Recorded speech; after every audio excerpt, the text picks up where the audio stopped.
Today, Jamie and I are going time traveling. Using this book, we're heading back to 1924.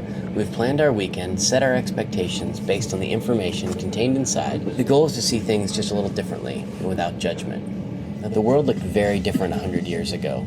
Across Europe, the first inklings of fascism in the Weimar Republic and in Italy were taking hold that would later grow and become the evils of World War II. At home in the United States, segregation existed across the country, and racist laws like the Johnson and Reed Act were intended to preserve U.S. homogeneity that did things like banning the immigration of all people from many Asian countries. On the other hand, some things were looking up. In the United States and in England, some women had recently gained the right to vote, and thousands of these freshly enfranchised ladies had also been working during World War I and now had a little bit of money, and with money comes some freedom. Women's rights were on a long, slow uptick.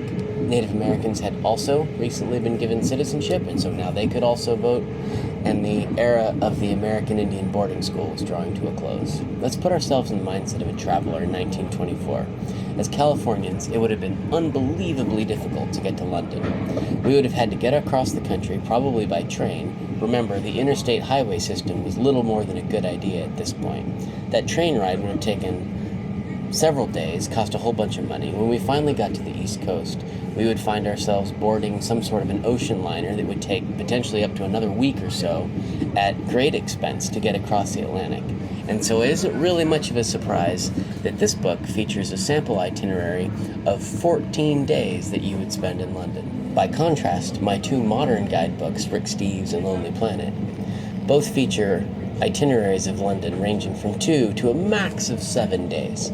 Rick Steves goes as far as to write that if you've got 3 weeks to spend in England, you probably don't want to spend more than 3 days in London. But we can leave that aside for a second. Our first destination in London is the Boddington Hotel, where we're staying as recommended in our book.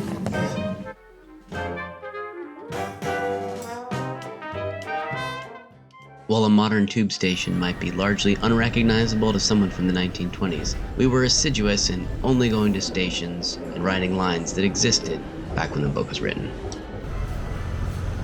The facade may have changed a little, but from the outside, the Boddington is largely still the Boddington.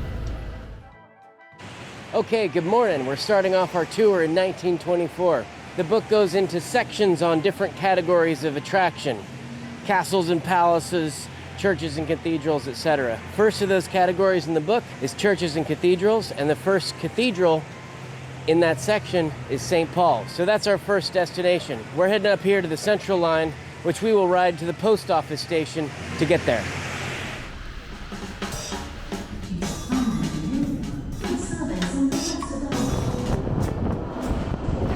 Sometime between 1924 and now, the post office tube station was renamed St. Paul's.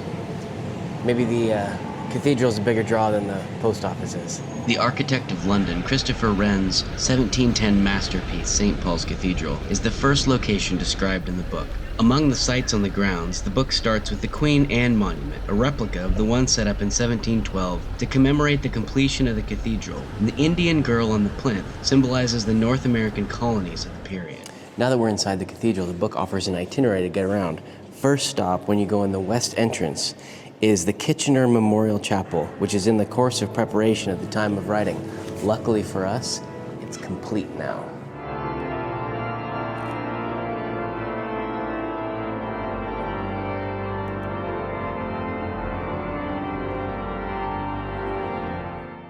Down in the crypt below the cathedral, the book guides us through the long list of luminaries who are memorialized down there, including Horatio Nelson, Christopher Wren himself, and many others.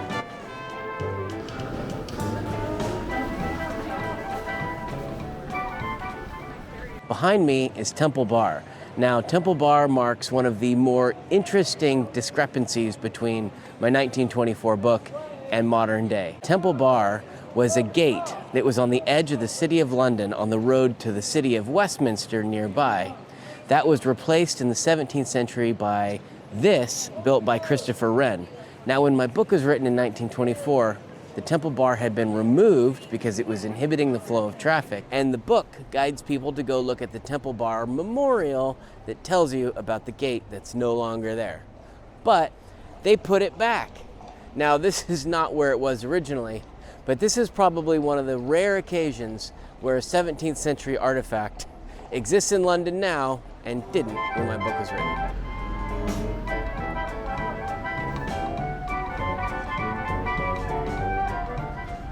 The first location in the City Buildings chapter is the Guildhall. Nowadays, most of the facility is city offices, and a lot of it was closed or not open to the public. But we were able to get into the art gallery.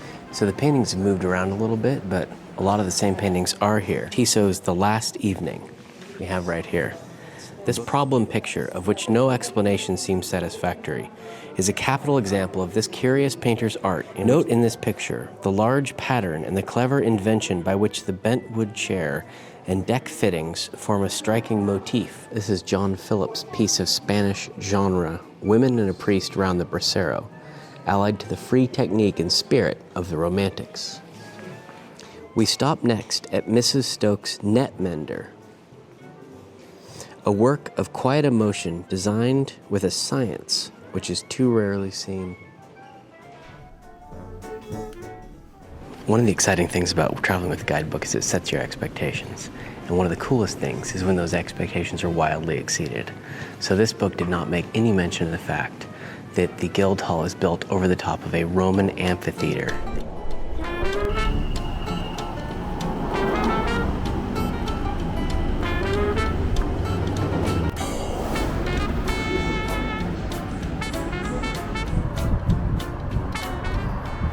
Behind me is Smithfield's Market where, 1924, you'd go to get fresh meat.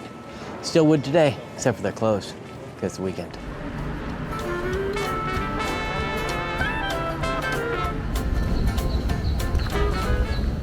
Most guidebooks don't include almshouses and hospitals, but the 1924 guidebook has an entire chapter written on it. And this one, the Charter House, is still active as an old folks' home. There's about 50 or so folks living there now, but the old chapel and museum are available to tour. It has a history going back to the Black Death in the 14th century and has been in use as a religious or charitable organization pretty much ever since.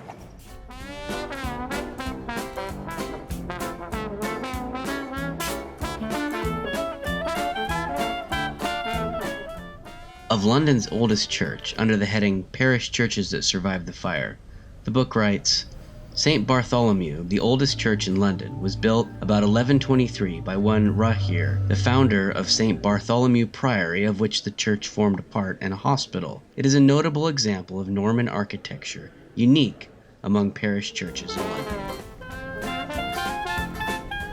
So for our evening's entertainment, the book suggests a bunch of opportunities where you can go catch a show at one of the many theaters in London. We're heading to the New Theater to see a show that I'm not sure if it was around back in 1924. It's the Great British Baking Show musical.